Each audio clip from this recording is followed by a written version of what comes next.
Hey, this is Skin Wade, and you're listening to The Step Back, a badass name podcast. Welcome back to The Step Back, everybody. I'm your host, Dalton Trigg. I'm joined by my co-host and DallasBasketball.com colleague, Matt Galatzan. We got a lot of good stuff for y'all tonight. We're going to recap the Mavs loss to the Miami Heat, the last time Dirk and D-Wade will ever play against each other. We got our guy Mike Fisher coming on to talk a little bit about Dirk and D-Wade. We get into some free agency stuff, and then we end it by talking about Rick Carlisle and the rumor that the Lakers are gonna try to steal him away from the Mavericks. But we got all that and more coming up for you. But first, our friend Drew Pot. What you have right now, step back. I like this, TK. I like this, TK. I like that. Yeah, it's the Mavericks, all about action. Don't do no acting, no Samuel Jackson. Dirk get the ball, you know that it's magic. Post move deadly, yeah, get tragic. Luke with the ball, yeah, get nasty. He'll drop 30, don't gotta ask him. Got Chris Stapps, coach at the Adam. I spaz like Dallas, I thought I'm rapping. God, if Luka shoot the ball, you know that it's cash. But my boy still living the past. Now he got my boy Chris Stapps, looking like Dirk and Nash in the gap. They just want a ring, wanna fill the gap on your team head. I ain't talking hats, dang, go relax. Still at the champs, defense still coming with the cannabis. All right, Matt, we're gonna jump right into it. The Mavs, they lost to the Miami Heat on Thursday night, 105-99. They were up by 7 going into the fourth quarter. They got outscored by 13 in that fourth quarter. So what are your initial thoughts on the Mavs loss? I think I know what you're going to say, but I got to ask you anyway. My man Goran Dragic is going to look really good in the Mavs uniform next year, isn't he? Yeah, yes, he is.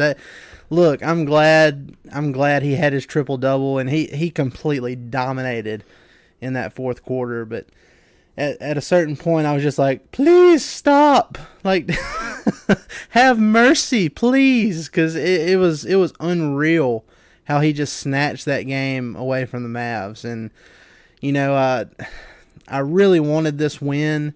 I know you felt differently, but it's the last time Dirk and D-Wade are going to play against each other. It was in the arena. The Mavs won their title back in 2011. I really wanted this win. I understand that it's probably in their best interest that they didn't win it, but I can't shake it, Matt. That's what I wanted. Well, I mean, you've wanted every single win this season, so I get it. That's true. Like, I get not wanting to lose to the Heat, but it's for the best. It's for the best. It's for the best of the future of the franchise. To lose as many games as possible, before the end of the season, and try and sneak ahead of Atlanta. But let's be clear about something else, though. Dragic didn't dominate the fourth quarter. He dominated the entire game. He dominated from the opening tip until the final whistle. He controlled the pace of the game. He did everything he wanted, and he showed up.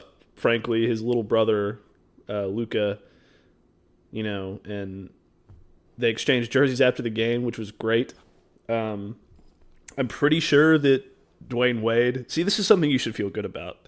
I'm pretty sure that Dwayne Wade wanted to change jerseys with Luka, because he's the shiny new toy, and that's been his thing. This whole season is exchanging jerseys in every game because he's such a whatever. But Luka ended up doing it with Dragic, and you could see him looking back at D-Wade, who was forced to exchange jerseys with Devin Harris, because that's probably the only guy that wanted to do it with him, and he's just looking at Dragic and Luka like, dude, this is my thing, and they're just like, they're the ones with all the cameras and the flashes and all that stuff. So that should be your small victory.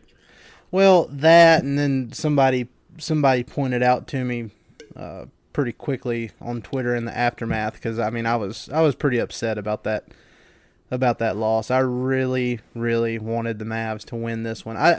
I wouldn't have cared if they lost every game the rest of the season, even the home finale, because I believe that Dirk's coming back for his 22nd season.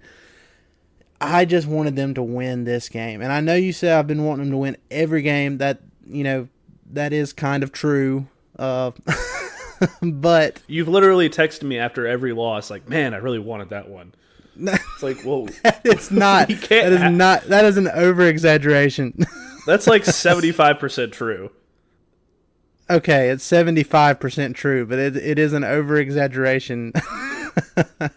I will not be rooting for wins in the Grizzly games coming up here in about a week. So the back-to-back Grizzly games, you can guarantee that I'm not gonna text you, man, I really wanted those, because I do not. But I mean, one thing that a guy pointed out to me shortly after that game ended, the last possession, or for the last one-on-one matchup with Dirk and Wade, it was there in the fourth quarter, and I believe the Heat had a chance to take the lead. They eventually took the lead anyway. No, it wasn't. The Heat already had the lead. I'm sorry, I'll get my story straight here in a second. But the Heat already had the lead. Wade was going to try and put it away by making it a two-possession game. He shoots over Dirk from the corner, and Dirk runs out, contests it, and it's just a brick by Wade. So that was a small victory that I can take away from it, just to kind of, not think about it as much. But it annoys me, Matt. I can't. I'll be fine in the morning, and there after that, but I can't get over it right now. Well, here's something else to make you feel better. Dirk had a better line than D-Wade in their final matchup. They both had 11 points, but Dirk was 4 of 10, D-Wade was 4 of 14. Dirk had 9 rebounds and 2 assists and a block, and D-Wade had 2 rebounds and 2 assists. He did have 4 steals, but I'm telling you, man. I don't I'm count that telling last you. one against Brokoff, because that was just. I mean, I think it was Kirk Henderson who said it on Twitter. It was like a high school play by Brokoff on that one, but he played better than Dwayne tonight, and I think that says something too. Look, I'm telling you, man. Unless there is some kind of freak injury, and we kind of thought that might have happened before this game, actually, because I think it might have been a Miami Heat employee. I haven't confirmed this yet, but they were doing warm-ups. Do some investigative reporting. Yeah, I need to investigate and get some clarification on this, but there was this dude walking across the court past the mid-court line and dropped a towel or something, and Dirk was going back past the three-point line, and he slipped on it. And he stayed down for a while, and I think he left, and he eventually came back for warm-ups. But somebody in the nosebleeds took a video of it happening, and I was just thinking, oh my God, this is how it's going to end, isn't it? A Miami Heat employee has sabotaged Dirk. He's heard the rumors that Dirk might come back another season, and they just can't have that. They can't have Dirk not go into the Hall of Fame with Wade or something stupid like that. But or maybe D-Wade, maybe D-Wade just walked over and was like, "Hey, I'll throw you $100 if you go, drop that towel in Dirk's way when he's running back to the line, so I don't have to worry about him playing better than me tonight." Yeah, I mean, obviously, we're joking about all this, but it's really funny to think. Just watch it. Go watch that video. I retweeted it. It's on my timeline somewhere down there. But if you just watch it, it just how did that towel just fall like that? I don't know. Like you said, I may have to do some more investigative reporting on this and get back with everybody. But I do think Dirk's going to come back. I think next year will definitely be his last year. But I mean, he's looked good. He's looked good this last little part of the season. He says he feels good. We know that Kristaps Porzingis has been really getting after him behind the scenes to come back and play one season with him. So I really think it's going to happen. Well, he's not just feeling good. He said he's feeling the best he's felt all season, which I think is huge. I think that's a huge indicator of how he's going to feel heading into the offseason. And, we all know Luka and KP are campaigning him, but he seems to really enjoy being around the two of them. Like, I don't know if anybody saw Tim McMahon's video on Twitter earlier before, but he was talking, or they were, the media was huddled around Dirk before the game. I know we can't use any of this as quotes in our story, but yeah. Quotes given to a group of media members, in the public is apparently exclusives. But anyway. Yeah, anyway, so he was just joking about how, Luka doesn't listen to anything he says, and Kristaps shows way more respect and all this stuff. And it's just like, you can tell that he really, really likes being around those kids. And I feel weird calling them kids, but I'm 8 years older than KP, which is, anyway. But yeah, so I think things are trending in the right direction for that. I mean, I don't want to have a whole nother podcast about Dirk coming back, but I think with the loss and the way Dirk played better than D-Wade, and, Justin Jackson, I thought, played really well. We got to see a preview of future Dallas Maverick Goran Dragic. I think it was a really good night overall. And I know it sucks losing to the Heat, but by the way, to all of our listeners out there, from now on, if we mention Dragic on the podcast, that's what Matt's going to be saying is future Dallas Maverick until he becomes a Dallas Maverick. That's just going to will it into existence. Right. I think we need to do that with Zion first, and then we can, continue on with the Dragic stuff. But speaking of willing stuff into existence and Zion and all that stuff, just a quick tankathon update, and then we'll take a little break and we'll get to fish here shortly. But with that loss, the Mavs are 29-46. They're one game, quote unquote, ahead of Memphis for the sixth best odds in the lottery. They're only 2 games back of Atlanta. Atlanta's won 3 straight. They're playing really good basketball right now. I still think the sixth best odds is where the Mavs will end up, which is, that's fine. They'll have a 9% chance at the overall pick. They'll have a 37.2% chance at getting a top 4 pick. But it's not out of the question that they could potentially catch Atlanta, which would give them a 42% chance of keeping a top 4 pick and a 10.5% chance at the top pick. So that's where the Mavs currently are. They've still got those 2 really big games coming up in about a week, back-to-backs against Memphis. Matt, how are you feeling about the tank race right now? Well, I actually feel really good about it because, Atlanta plays on Friday against Portland, who just unfortunately in a terrible, terrible injury. It makes me sick to my stomach, both because I like the player and just because it's a terrible injury. Yeah, that was awful, man. Yusuf Nurkic is out for the season. And so Portland's been great this year, but he's a huge part of what they do. So that's probably going to end up being a win for the Hawks, who have been, like you said, been playing outstanding. And they're trying to win games for whatever reason, probably because they think, hey, we got 1 lottery pick no matter what. If we get 2, that's gravy, but we just want to develop our young guys, which I think is a good mentality to have, and I don't blame them one bit. And Memphis, as as we know, they don't really want to convey that pick to, or they do want to convey that pick to Boston. They don't really want to keep it because they just want a clean slate moving forward in their draft capital. So yeah.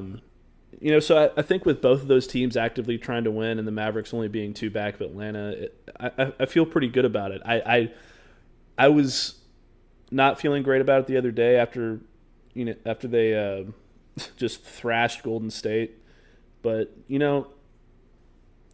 I got over it. And they can't lose every game. They were due. Yeah. They were. I know they won against the Cavs here recently. everybody when beats the Cavs. when I was there with you in the press box, and we were we were talking about that was just a scheduled win, but that wasn't like a win-win. You know what I mean? Like, we knew what was going to happen before that game even tipped off. The Warriors win, even though Steph didn't play, they still had KD and Clay and Draymond and Boogie, and the Mavs just went in there and completely thrashed them at Oracle, the last time they'll ever play at Oracle. So, I mean, that was pretty cool. So, I mean, well, Draymond is the most overrated player in basketball, but even without Steph, and I mean, he's just a waste of space in my opinion. He doesn't even play defense that well anymore. Even with KD and Clay and Boogie, that's still probably the best team in the NBA. So it was a crazy night. And just a quick note, I'm going back to the Hawks here, and we're talking about how good they've been playing, and as well as they've been playing, that's what makes me think that the Mavs could potentially end up with those fifth best odds. But Trae Young, he's been good. He's really been great here this second half of the season. He's not going to win Rookie of the Year, but he is going to be a very worthy runner-up, and he's going to have great stats to show for it. But with Atlanta, I mean, people aren't talking enough about how good John Collins and Kevin Huerter have been for them too, because as good as Trae has been, those two guys have been really good as well. And I mean, they've got a really bright future in the East. So I just wanted to point that out. I mean, Trae's been great, but I don't think John Collins and Huerter are getting the attention that they deserve. Well, no, let's talk about that for a second, and then we can go to Fish. Atlanta scares the shit out of me in the future. You've told me this. I think that Atlanta, and I think it's actually kind of cool because these two teams are going to be linked because of the Luka trade and all that, but it's almost like a Magic Bird situation. Like, this is, people talked about it with LeBron and Carmelo, how they could face off in all these championships. Well, Carmelo never made a finals. So this is the first time that two rookies have come in at the same time and been in position to make multiple finals against each other. And I think that's really cool, and it's going to be something I'm going to love watching going forward. That would be horrible for my blood pressure, Matt. It would be horrible if Luka could win the majority of those hypothetical multiple finals in the future. That would be okay, but oh my goodness, I can't even imagine. But Dalton, I know, I get that. I get that'd be bad for your blood pressure, and I get whatever. But I mean, that would be great for the NBA.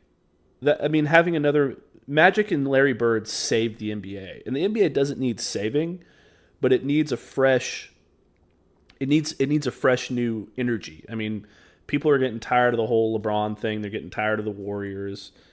If Luka and Trae can develop into that, the Hawks and the Mavericks, into that kind of rivalry where they're constantly facing off against each other and in the finals, and they're battling back and forth every year for this award and that award and all that, I think that would be great for the NBA. It would be new and it would be fresh. And of course I want Luka to win all of that shit, but like I think it would be really fun. And I know I come off as that I hate Trae Young. I really don't. He's good. He's really good. It annoys me that people think that both of these guys can't be good at the same time. Right. And I have nothing. It is what it is. I have absolutely nothing against Trae Young, and I know I get baited into some of these pointless debates on Twitter about the Rookie of the Year stuff, but that doesn't mean I don't like Trae Young. The dude is absolutely amazing. He has done some really special stuff in Atlanta, but all you have to do is go to NBA.com or basketballreference.com and do a little bit of research, looking at each player's stats and advanced stats and all that kind of stuff, and it's clear that as good as Trae has been, Luka's been better. And that's not me being a homer. that's just me looking at the stats and saying it how it is. So definitely no hate or anything towards Trae Young on our end. I think he's a really good player, and like you said, it's going to be really good for the NBA going forward if that rivalry can bud the way we hope it will. But I want to add one more thing real quick to that before we move on. I need to be a man and eat my crow, because before the season started, I thought that Trae was going to be absolutely terrible in the NBA. I thought the comparisons to Steph were way out of bounds. I think they still are, but he is much, much better than I thought he was going to be.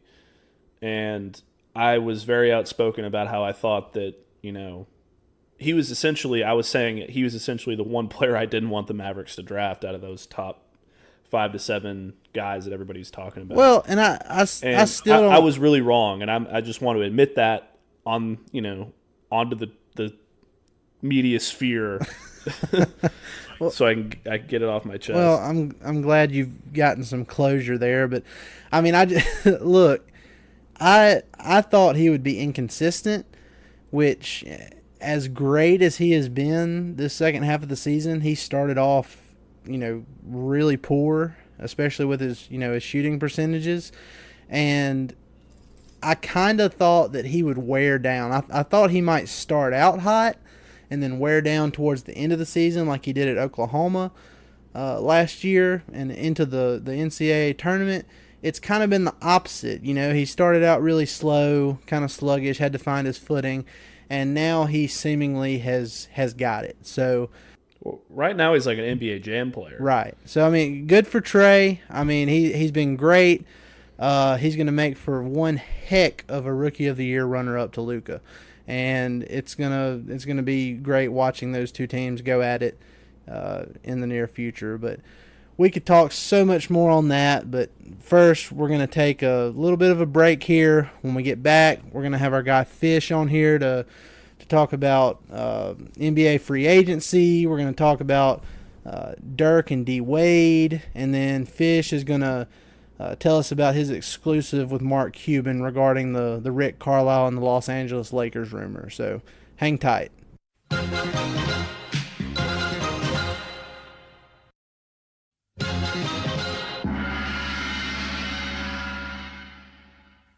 All right, next up, we got our guy Fish here with us, Mike Fisher. How you doing tonight, Fish? Well, I'm keeping an eye on Mavericks Heat. And then I was drinking a beer, and then I decided to eat some peanut M&Ms, so then I switched to water. So because beer and peanut M&Ms really is very healthy, but water and peanut M&Ms is fantastic. So that's how I'm doing. I thought you guys on Twitter on Thursday night and your playfulness regarding Dwyane Wade and Dirk, and then obviously the organic tanking that results in another Mavericks loss. It was all beautiful. I think it's really, I think it's admirable of Dirk Nowtizki to pretend that he likes Dwyane Wade. Very admirable.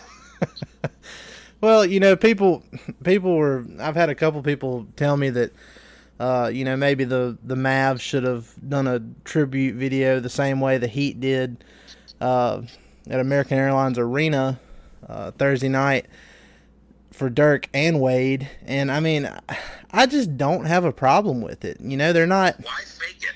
You know why the Magic? The Heat did it for Dirk is because they don't have any reason to hate Dirk. Right. Nobody does. The fact that Dirk Nowtizki beat you once, there's no reason to hate him. That's not what Dwyane Wade did. And so there's the difference. And you asked a great question on Twitter about, did Dwyane Wade get? In fact, I'll take your question a step beyond. Did Dwyane Wade, in his announced final season, which is different than Dirk's, which is the anticipated final season, did Dwyane Wade get any impromptu farewells in any NBA city? Impromptu farewells. I don't think he did. I mean, I wouldn't be shocked if he didn't. I don't think he did either. He played at Marquette, so maybe the Bucks did something. Bucks fans maybe. He probably got one in Chicago, I would think, because I think he's from Chicago. From Chicago, but no, the Utah Jazz, I'm guessing, did not spontaneously celebrate Dwayne Wade being in town. Prove us wrong. Right. Whereas Dirk Nowtizki, if you didn't schedule a goodbye, mostly because you're not sure he's retiring, although the Mavericks certainly are preparing as if they are, I can tell you that. If you didn't schedule a goodbye, the fans or the opposing coach or somebody scheduled one for you. And that's the difference between Dwayne Wade and Dirk. Yeah, and Matt and I, we were talking about this earlier.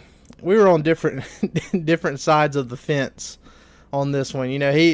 He's all into the tanking mode right now, and I'm just thinking, I saw that graphic earlier where, head-to-head matchups, Wade and Dirk, they were completely even. So this one, I know it doesn't matter, but just to have it on paper, Dirk had one more win over Wade for his career, that would have made me feel good. And I know... Okay, that's a good point. But I've made this campaign for Dirk Nowtizki for a long time. You guys are barely young enough to remember, why don't they put Dirk on SportsCenter? And why isn't Dirk on the cover of Sports Illustrated? And I made my piece a long time ago with, I don't care what Bristol thinks of Dirk Nowtizki or what Manhattan thinks of him or what Hollywood thinks of him. I don't care because I already know. I'm about ready to do that with Luka. He's going to win Rookie of the Year, but you guys are having a ball having arguments with Hawks fans and media people, or pseudo-media people. That's one way to put it. I appreciate your passion because I used to do that, but now I'm like, I already know what Luka is. I don't need to win an argument. I already know. And we can do the same thing with Dirk Nowtizki and the chart that you're talking about. I think that was the ESPN chart, right? It was. Okay, but you'll notice and I think the Mavs highlight guy on Twitter pointed this out. They left out one of Dirk's accomplishments, so all the boxes and rows could be even. They left out league MVP. That's true. Which Dwayne Wade's never been league MVP. So had they put that in, it would have screwed up the balance of their beautifully balanced chart and box, and it would have also caused us to go, oh, wait a minute, they're not the same. Just because they won the same number of games is not the same as one of them being a league MVP and the other one having a really, really good week in 2006. Thank you, Fish. I appreciate really your side of the argument so much. That was beautiful. That was beautiful. I've been trying to call what him. I'm saying about boy, I wish the not New York Times because that's Mark Stein. I wish the New York Post would recognize how good Luka is, or Dwight Powell is, or Rick Carlisle. I'm too old to care anymore because I'm confident that we as Mavericks observers, we already know what we're talking about without needing Colin Cowherd to tell us that we're right. That's really what it is. It's not, if we ever respond to somebody on the, on the outside looking into our Mavericks situation, it's not really that we think there's any substance to it. It's just more, I don't know, it's just more annoying than anything else. You feel the need to educate people. My thing is I really don't like idiots. So when I see idiots on basketball Twitter, I just can't help myself sometimes. Okay, I'm with you there, but I agree with what Dalton says, and I have a problem. This is my curse, is when I see a mistake, not that I don't make many of them, but I want to go mop it up. And that's why I get myself caught up in, the morning news said so-and-so, but I have to tell you, that's not... Well, that gets me in trouble sometimes because I feel obliged to be the guy who's at the end of the parade with a big broom sweeping up other people's horse shit. And I wish I didn't. I wish I didn't have to be at the back of the parade. I wish I could just be on a float. Why can't I just be on a float? But I do understand what you boys are saying, that it's a mistake. It's a mistake to say that Trae Young is going to win Rookie of the Year over Luka. That's a mistake. He's not going to.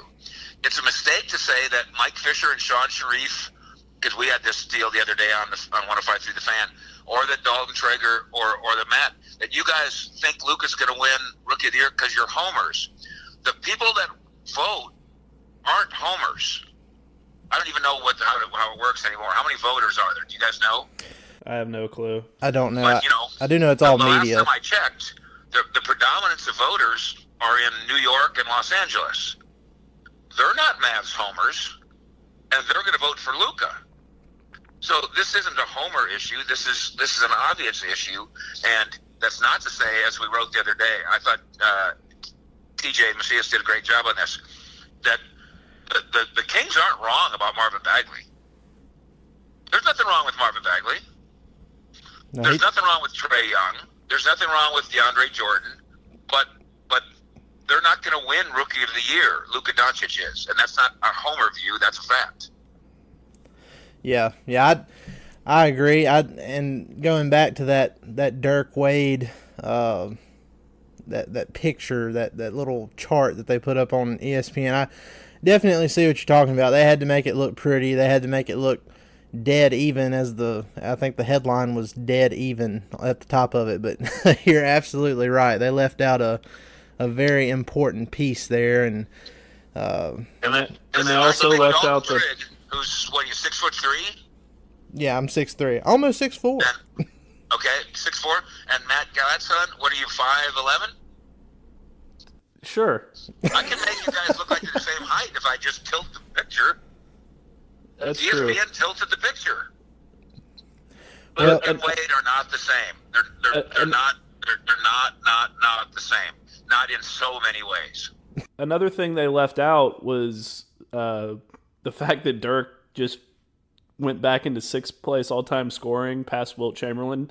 Dwayne Wade's not anywhere near Dirk on that list. Right, why wasn't that on the list? Okay, I'll give you a great example, and this is why I hate instant replay in football and basketball, because we're pretending that a TV camera with a piece of glass that goes through a wire and then broadcasts through another piece of glass, that's better than the human eye, and it's so stupid. You guys watch Al Michaels on football, right? Yeah. Okay, have you ever seen when they're doing their shot from the booth, and it's Al Michaels and Chris Collins? They always have Al Michaels way in front of Chris Collins to make it appear that Chris Collins isn't a foot taller than Al Michaels, which he is, because Al Michaels doesn't want you to know that he's a midget. So same way with the ESPN Wade versus Dirk. Just because they let Dwayne Wade stand on a box next to Dirk doesn't mean they're the same height. No, that's fair. That's definitely fair. And look, hey, we could. By the way, I meant small people or dwarfs. Yeah. I don't know, whichever it is. Well, look, we could go on it. I mean, I could probably talk 50 minutes on this one subject, but you're absolutely right. There's, in the grand scheme of it all, there's no comparison, in my opinion. Wade, he has more championships, but two of those were cheapened, in my opinion, compared to what Dirk did over his own super team in 2011. But it is what it is. It's probably best for the Mavs in the long run that they did drop this game when they did. I believe currently, Matt, I don't know if you have it pulled up right now. I believe they're sitting sixth. It should be 2 games back of the Hawks. So yeah, they're 2 games back. They're in sixth, game ahead of Memphis. Okay, yeah, and the Hawks, they've won 3 straight, I believe, and they're playing really good basketball. It's not out of the question to think that they could end up with the 5th best odds in the lottery with 7 games left. So, you guys need somebody smart needs to do a story. We had this conversation, a long conversation today about the new lottery setup and the top 4, and can the Mavericks finish 5th? And that's getting confused with the top 5 protected pick. Right. So you want to break it down here, or do you want to write a story about it? We can actually do both. I mean, I can write a quick story about it just to kind of, clear it up a little bit. But just because the Mavs would end up with the fifth best odds, that doesn't guarantee them to keep that pick. So, I mean, you could end the season and have the fifth best odds, and then come May 14th, have some bad luck with the ping pong balls, and you fall down to 6th or 7th or whatever, and then the Hawks still get that pick. So, okay, so that's one thing that needs to be clarified is the lottery ball. The top 5 protected is post lottery ball. Right. Okay, but then there's the other thing. What if the Mavericks? If the Mavericks finish 6th in the tankathon, can they win the number 5 slot? No. Okay, that's what my man Mark Shank says, who's a mathematical genius. Yeah. And therefore, while the 6th pick while the 6th slot in the tankathon is attractive, the 5th slot is exponentially more attractive. I completely agree. Thank you. And so, Rick Carlisle, I know you cringe at having to say this and even think about it publicly. You have got to move from 6th to 5th. Right. When you're only 2 games back, and the way the Hawks have been playing lately, and there's 7 games left, I mean, the Hawks only have to win 2 more games than the Mavs for that to be a tie, I believe. So, ideally, you want the Hawks to win 3 more the rest of the way. If the Mavs aren't going to win one, but I don't know. I mean, I'm with you guys. I'd rather have 5th. The best odds we can get, the better. But I'm not stressing too much over it either, because last season we ended up with the 3rd best odds and moved down 2 spots to 5th. And well, yeah, the stressing over it is a good point. No matter how much we yell at our TV sets, it doesn't change the outcome. But I do think that educating all of us on here's what it means, here's what you're shooting for, here's why 6 can't get 5th. So to get 5th, to stay protected, you must go get 5th. I think that's an important angle. And, of course, with the 2 games with Memphis, and you guys can nod your heads at this, Memphis is not trying to lose anymore, right? No, they want to convey their pick because they want a clean slate. I heard about this a couple of days ago. They want a clean slate, and they want to convey their pick to Boston and just get it over with so they can, be free of owing any more picks in the future. Okay, good for us. Yep, because 2 more games against Memphis. They are trying to win, and you should be trying to lose. And this is why I was probably the only person in the DFW area who was upset about the Mavericks blowout win over Golden State. I really thought they needed that loss because, now if that had happened, they're a game and a half back right now of Atlanta right now instead of 2. So now let's get into for a moment organic tanking though, and I know you guys understand it, and I'm so flattered. That thing's really caught. Jeff Skinwade was talking about it the other day on the Mavs broadcast. So I'm really glad in a couple of years it's taken hold here. Trademark, hashtag, copyright. Yeah, organic tanking. Beating Golden State is part of organic tanking. Yeah, I mean, they can't lose. They can't lose every game. I mean, they've got to show that they're capable of something. Because I mean, you've got to think about going into free agency. Even though Porzingis isn't playing and they traded off 4 starters from earlier this season and all that. So obviously, it takes time for the new team to mesh, and KP isn't playing, so you're going to lose some games. But you got to have a game like Golden State every now and then just to kind of, show what you're capable of. And Steph Curry didn't play. You could purposely lose every game. Right. You could call up a bunch of Texas legends and they play. But that would be tanking. You could even tell somebody, I want you to shoot a 3-pointer every time down the floor. If you wanted to, I suppose theoretically you could even tell somebody, I want you to throw the ball out of bounds on this. I mean, isn't that what New Orleans did the other day in that New Orleans Phoenix game? Well, they called a timeout they didn't have. Yeah. That's tanking to the point of throwing it. They threw that game. They threw it. they fixed the game, and I admire that the Mavericks don't want to go that far, and so that's why we came up with organic tanking, which is you are not trying to lose. So the Mavericks tried to win in Golden State. Early on, they made a bunch of shots. Steph Curry wasn't playing, and so you just happened to win. And I have to live with that result because I do believe that there is a poison and a cancer that can creep into a franchise if you tell players throw the ball out of bounds, or we're going to call timeouts that we don't have. We're going to so obviously and intentionally lose on purpose that the stink of being losers might stick to us. And I don't think that's going to happen to the Mavericks because Luka Doncic is not trying to lose. Dorian Finney-Smith is not trying to lose.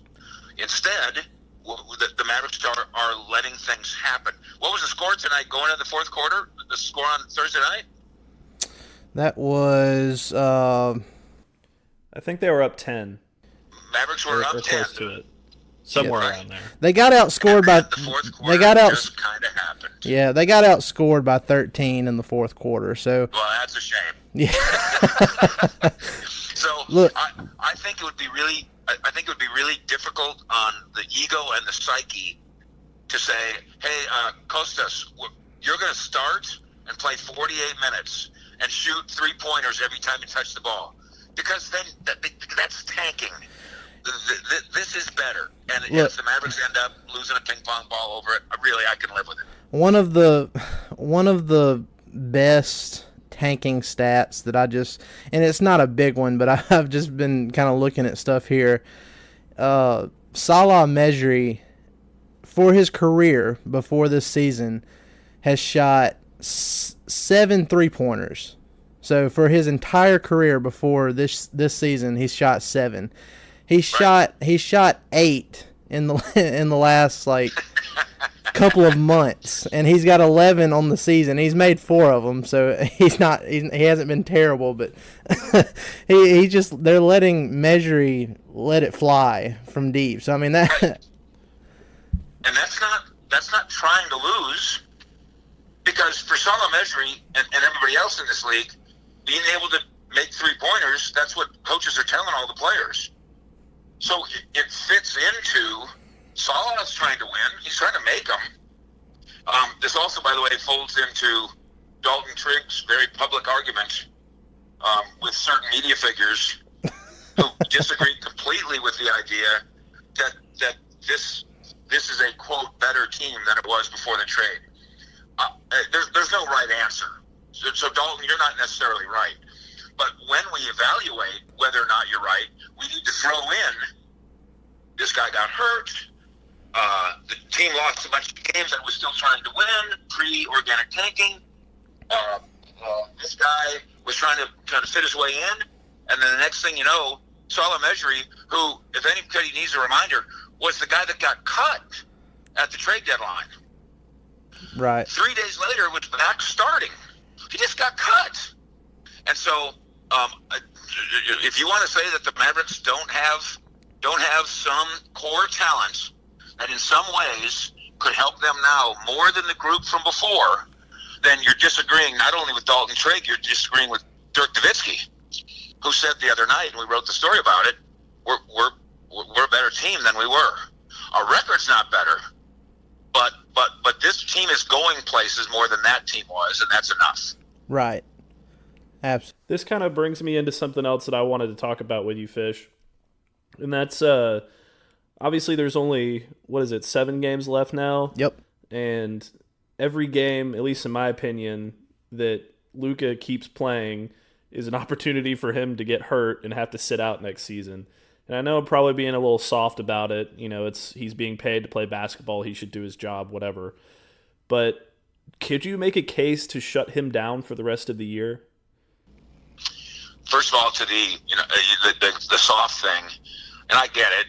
You can get hurt getting in and out of the bathtub, and so you can't approach your NBA game saying, "Oh, I'm afraid I'm going to get hurt." Right. But let's try this first of all. Can you wish that Luka would have a knee bruise that would give you reason to go to him and say, "Hey, we're gonna shut it down for a while"? because I don't want to crush his competitive spirit either. So I wish I could have a reason besides wink, wink, nudge, nudge. Well, I wish. It's like tonight. You know, he bumped knees with Derek Jones Jr. and he was noticeably limping, you know, throughout the game. He didn't sit, you know, he came back in and he didn't finish the game out the way you'd hope he would, but I don't know if that had anything to do with the knee or not, but it's something like that to where he was obviously in some pain, but it wasn't serious, but it could be something to where he sits out the next game. You know, teams, the one that jumps out to me is the Phoenix Suns with Tyson Chandler. They were shutting him down like in October. Yeah. And maybe Tyson Chandler's psyche can handle it and he understands it and it's going to be okay. Do I really want to tell Luka, hey, there's 1,000 people here in Miami from Slovenia. They came to see you versus your big brother, Goran, Dragic. But we're going to pretend that your knee hurts. I guess I can't do that. I want his knee to actually hurt. That is what I want. By the way, you mentioned that was one of the craziest atmospheres, especially towards the end of the game, because Dragic, he had a triple-double against Luka. Luka almost had a triple-double, but those Slovenian fans in the crowd, I mean, it looked at one point the atmosphere felt like you were overseas at one of those one of those national games over there. It was really cool to witness. And Matt, I know I'm sorry, but aren't we forgetting something? It's future Dallas Maverick Goran Dragic. Well, quite possibly. And you know, he's not at the top of our wish list. But if I have to compromise my way down, and again for the millionth time, you cannot start free agent bidding by saying our number one target is going to be Vucevic. That's ridiculous. Our number one target is going to be Dragic. That's foolish. The number one target's got to be the number one person. But if you move your way down after finding out the number one person doesn't love you back, and you end up bringing more Doncic-friendly players who are Bill Duffy clients, and all of a sudden this looks like Dallas, Slovenia, Dallas, Yugoslavia, Dallas, Germany, that might not be a bad thing, because if it's Luka friendly, it's a good thing.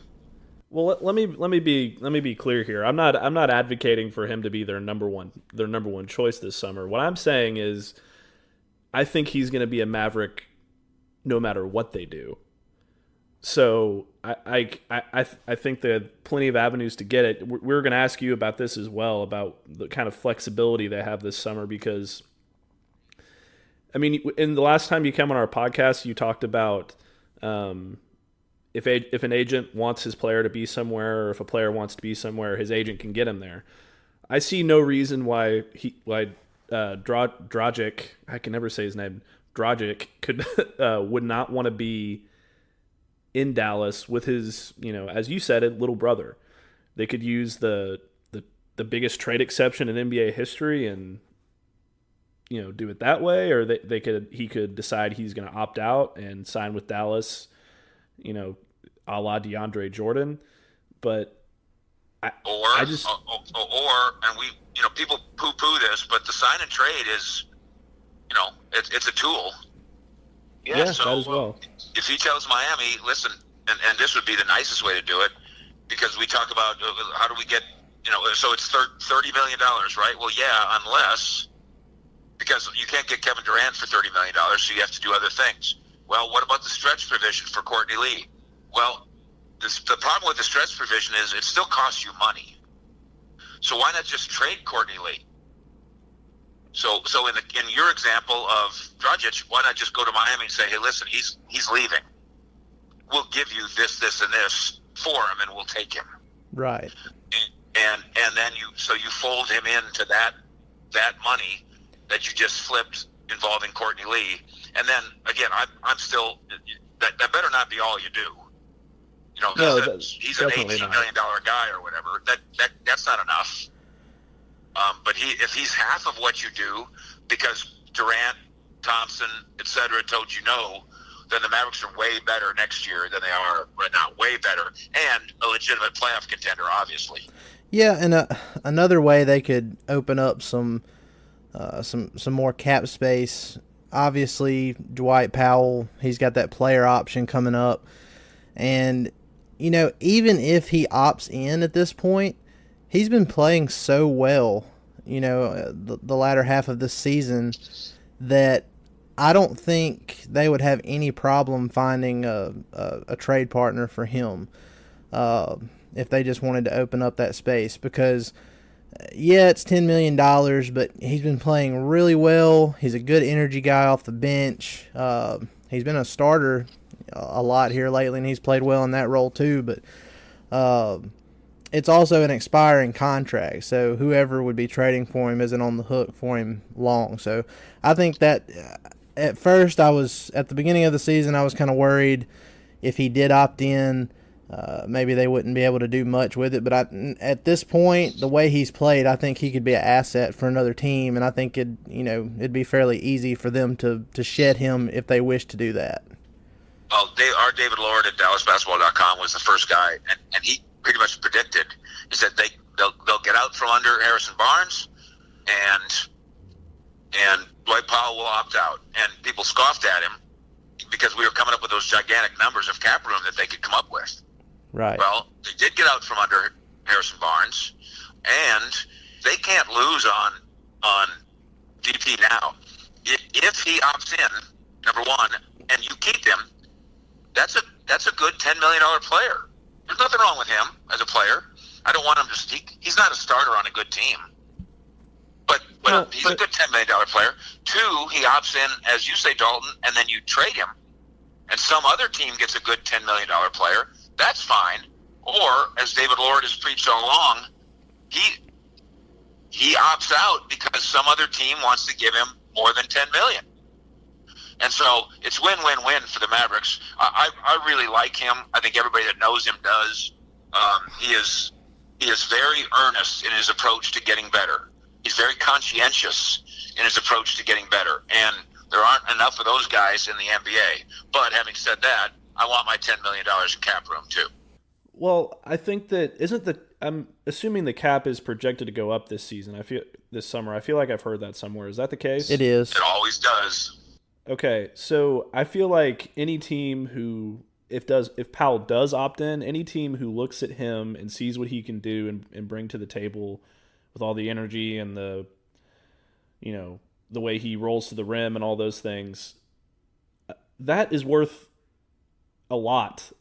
and $10 million for that kind of skill set with the cap going up and the market likely going up for all the players of that talent level, I mean, that's a bargain. At least that's how I feel about it. And if he opts in, then it ends up being a bargain here. Exactly. So I like the way you put it. It's a win-win-win. Yeah.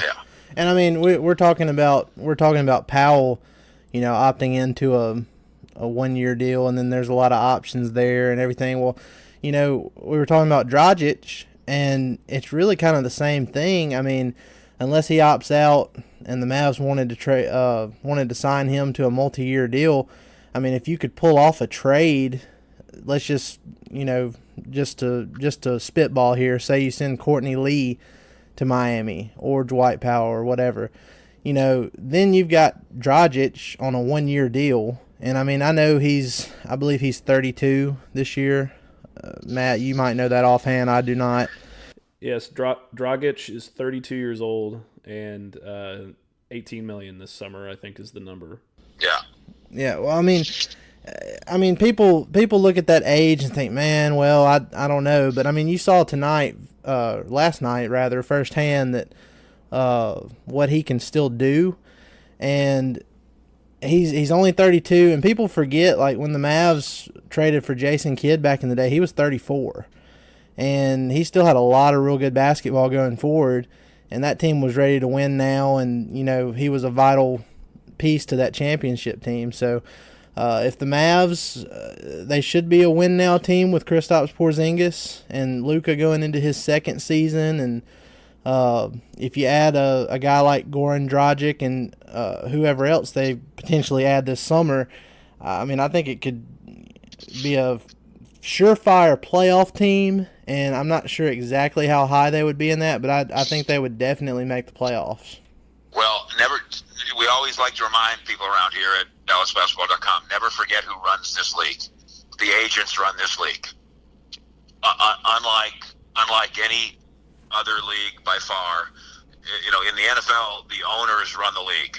The players have zero power. The agents flex their muscles but have very little. We're seeing that in the Tank Lawrence case. But in the NBA, Bill Duffy will run this. Bill Duffy goes to the Mavericks and says, I can get you him, and him. We're going to do it this, and this way. And, unless the Mavericks dislike the player, and obviously they do not dislike Vucevic, they do not dislike Dragic, the Mavericks will end up saying yes to that kind of thing. Right. So, it's in no other sport, and I'm so proud of DallasBasketball.com. We are the worldwide leader in this, making the connection. Keep an eye on that player because he's that guy's agent, and that guy's agent also represents this guy and this guy, and has a relationship with Donnie or Cuban, whatever. That's what drives all of this. Right. And look, I'm going to branch off of this. I agree with everything you're saying there, and you were talking about how agents run this league, and really late up until this year, it was looking like Clutch Sports specifically, was trying to run everything, and then LeBron, he went to the Lakers, and they're eliminated from playoff contention, and at the deadline, they tried to basically force the Pelicans to trade Anthony Davis over there, and the Pelicans didn't give in. And something else we were going to talk to you about, now there's been a rumor out there that the Lakers are interested in potentially stealing away Rick Carlisle. And I know you had an exclusive here recently about that. Tell us a little bit about that, Fish. Well, I almost texted Rick Carlisle to ask to get his comment. And I thought, no, it's so stupid. So I said, so who can I take a stupid idea to? So I took it to Mark Cuban. And I'm not saying that Mark Stein's report is wrong. Mark Stein's reports are never wrong, literally, for 25 years. But the Lakers are wrong. The Lakers thinking that they're going to somehow pry Rick Carlisle, who just signed an extension here, away from the Mavericks and break up the triangle of trust. So I'm talking with Cuban, and his response is LOL. I said, yeah, that's good. That's a good response, but I'd like the whole sentence, please. And he goes, no, my response is LOL. Just write that. And so that's it. So the Lakers are in such a shitstorm that they're not even taken seriously on the idea that they're going to lure a coach. And listen, they got Hollywood, and they've got babes, and they got the beach, and they got the mountains, and they got Malibu, but they're not going to get Rick Carlisle because in a wild twist right now, playing for the Dallas Mavericks and coaching for the Dallas Mavericks is more attractive than being a Los Angeles Laker, which I never thought I would say. It's been that way for a long time. Sure at least last decade or so. But sure it has. Here's the truth about Los Angeles, though, and I don't know why it doesn't work with the Clippers. Maybe it someday will. Literally, I mean, nothing against Dallas. I love Dallas, and you can become a king in Dallas, but a king in Dallas is not the same as a king in Los Angeles, especially if you're interested in the entertainment industry.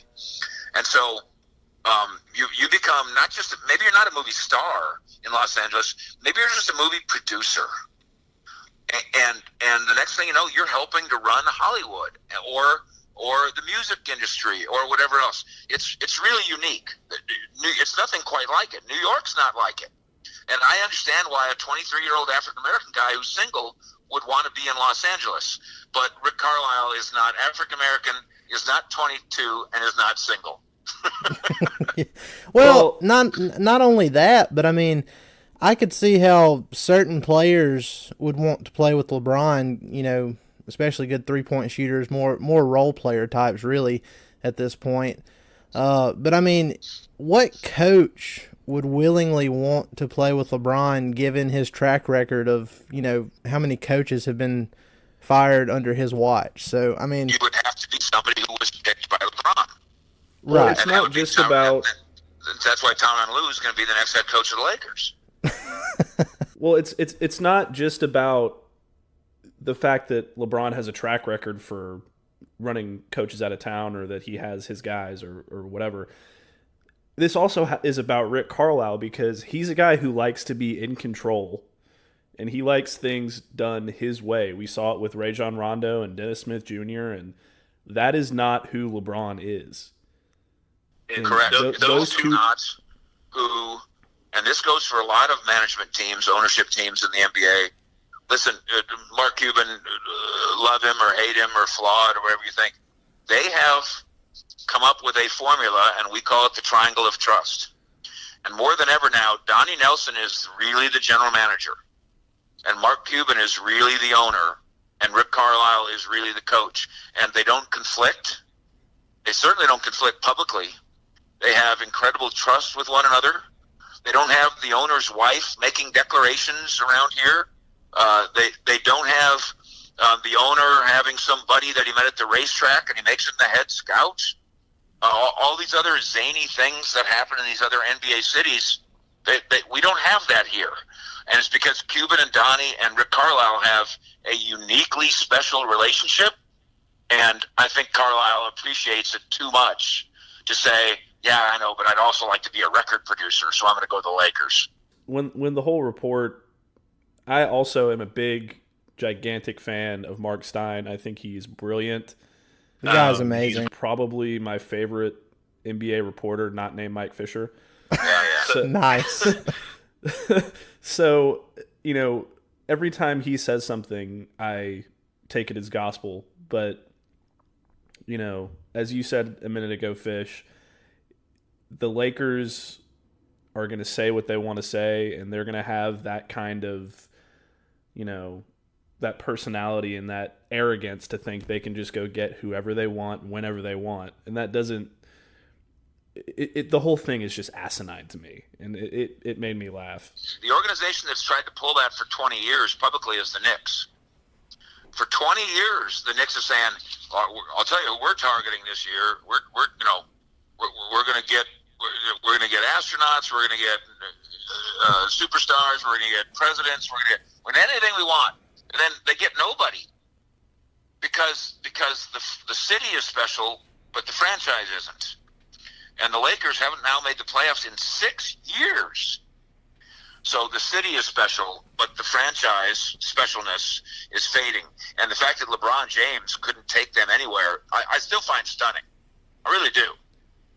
He's taken mediocre teams before and gone to finals. And the fact that he couldn't do it this year maybe speaks to some problems with the organization. But I like your point about how just speaking it loudly doesn't turn it into reality. And we should make sure we don't take for granted what this management team has with each other. In New Orleans, Tom Benson owned the Saints. He died. His wife took over the Saints. She also owns the New Orleans basketball team. Last time I checked, Mickey Loomis is the general manager of the Saints, and he also runs the Pelicans. What? You can't do that. The last time I watched the Knicks, I saw the owner of the Knicks yelling and arguing with a fan and saying, "You're banned from the stadium because the fan doesn't like the Knicks losing." I got Mr. Taylor in Minnesota who's saying things out of turn that are in conflict with the things his general manager and his coach are saying about players. And then Minnesota, the Timberwolves, they change coaches and general managers there as often as I change underwear. And on it goes with some of these franchises that are lost. The Mavericks are not without pimples, but the Mavericks triangle of trust in terms of its work with each other is not lost. Yeah, I think it's great that they stick together the way they do. I mean, it's been rough here the last few years. It's the third straight year the Mavericks will be out of the playoffs, but we mentioned a while ago that just speaking something loudly doesn't make it happen, but you better believe we're going to be yelling to the heavens until May 14th to try and will the number one pick to the Dallas Mavericks, and then we'll see where that takes us going further into free agency. But Fish, really good stuff tonight. We appreciate you coming on with us as always. It's been a pleasure. Really appreciate it. Matt, you have anything to add before Fish goes? Not really. I just also thank you, Fish. I really appreciate it, and I will have that gamer done in no time, I promise. All right, go get him. Thanks, boys. All right, we'll see you, Fish. All right, everybody, that's going to do it for another episode of The Step Back. We really appreciate you guys coming in and listening every single week. You've been great. We've been very grateful as to how much this thing has grown in a short period of time, and we've got some really, really good guests lined up in the future. Before the draft lottery, we've got some good ones coming up after the season. Towards the draft and free agency, stuff like that. So keep coming every week, and we've got some good stuff here for you at the Step Back. Matt, you have anything to add? Yeah, just go check out DallasBasketball.com. We've got some pretty good stuff up. Fish talked about the Rick Carlisle thing a few minutes ago, but he's got a story up on that on the site.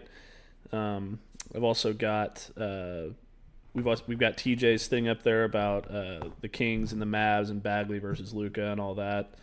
And then my gamer as well, recapping the Heat loss and talking a little bit about my basketball man crush, Goran, future Dallas Maverick, Goran Dragic. So yeah, but that's it. Just stay tuned into there. We've got some pretty good stuff coming forward. So. Yeah, and like I said, can't thank you guys enough. Hope you guys have a great weekend. There's not much Mavs basketball going on. They do play at Oklahoma City on Sunday. But other than that, just enjoy y'all's weekend and tune in next week, and we will get ready for that Memphis back-to-back. So y'all have a good one, and we'll see you next week.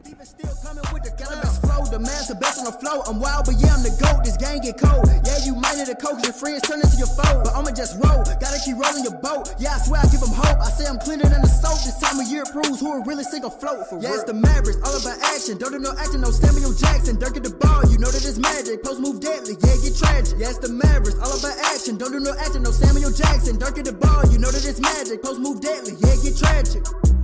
You know, in this game, it's a lot of grit. You know what I'm saying? Proves who has integrity. Late nights, early mornings, but we all want the trophy at the end of the day. And that's the beauty of this game, because at the end of the day, only the real gonna float, man, for real. You either sink or you float. Only the real gonna float.